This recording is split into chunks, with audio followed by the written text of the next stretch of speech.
We know. And here's the headline she woke up to this morning. This is the front page of the Des Moines Register, noting that kind of shocker of a poll showing Harris up 3 points in what has been reliably a red state. Joining me now is President Obama's 2012 campaign manager, Jim Messina, who knows so many things about politics, more than I will ever know. Okay, Jim, I've been asking you what good things, what the Harris campaign feels the best about. That Register poll has to be one of them. What do you make of that poll, and what else should they feel good about? Well, geez, you look at that poll and you wake up and you're like, holy mother of God. Like, I appreciate you saying mother of God, but continue. Do I think she's going to win Iowa? No, I don't. But what you see in these numbers, Jen, is enthusiasm and momentum. And you and I have been talking for a while here about why enthusiasm matters. Your people will vote. They'll get their friends to vote. They'll give money. And you see that in polling, too. People answer polls more. They answer the phone more if they're excited about their candidate. And I think that's what you kind of saw last night.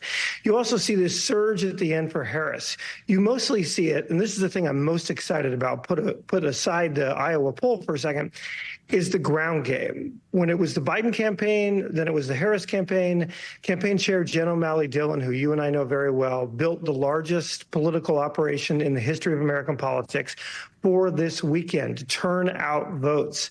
And they're doing it. Yesterday, they were hitting an average of 2,000 doors a minute in Pennsylvania, massive numbers in Wisconsin and Michigan. And that's what you ought to feel good about if you're a Democrat, because in a race this close, in a race that looks straight up tied, having a ground operation could give you between 0.5 point and 1.5 points. And Jen, that could be the difference. That's a big ground operation should matter. Okay, what's their biggest concern right now if you're the Harris team? Well, look, I think it's a couple things. The early vote numbers are a little scary, and you and I have been texting back and forth. Republicans didn't do what they did last time. Last time Trump said don't early vote, and so they didn't. Republicans do have an advantage in early vote numbers. When the early vote come in, it's going to look a little bit different than 2020, and that's scary. But when you kind of dig into the numbers that I care the most about are two blocks, women voters and young voters.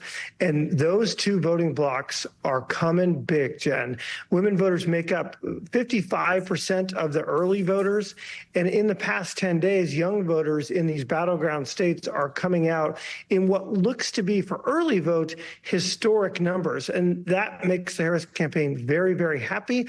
But when you look at some of the early vote numbers, it has led lots of your friends and my friends to call me panicking. And I do think it is true the Republicans have done a better job than they did last time on early vote. Okay, before I let you go, last round of this, what's the one thing people should have their eye on in the next couple days? Dwindling crowd sizes for Trump. I mean, this isn't how you want to close a campaign. You don't want to close a campaign saying crazy things like, I don't care what women think, I'm going to look out for them, which is historically offensive to women voters. You look at some of the other things they've said, some of the crazy things his surrogate said. You just can't have a worse close to the election at exactly the moment that these swing voters are making up their minds. And so I think that is one thing people just don't understand.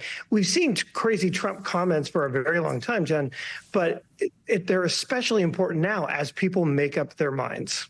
Jim Messina, I'll see you on election night here around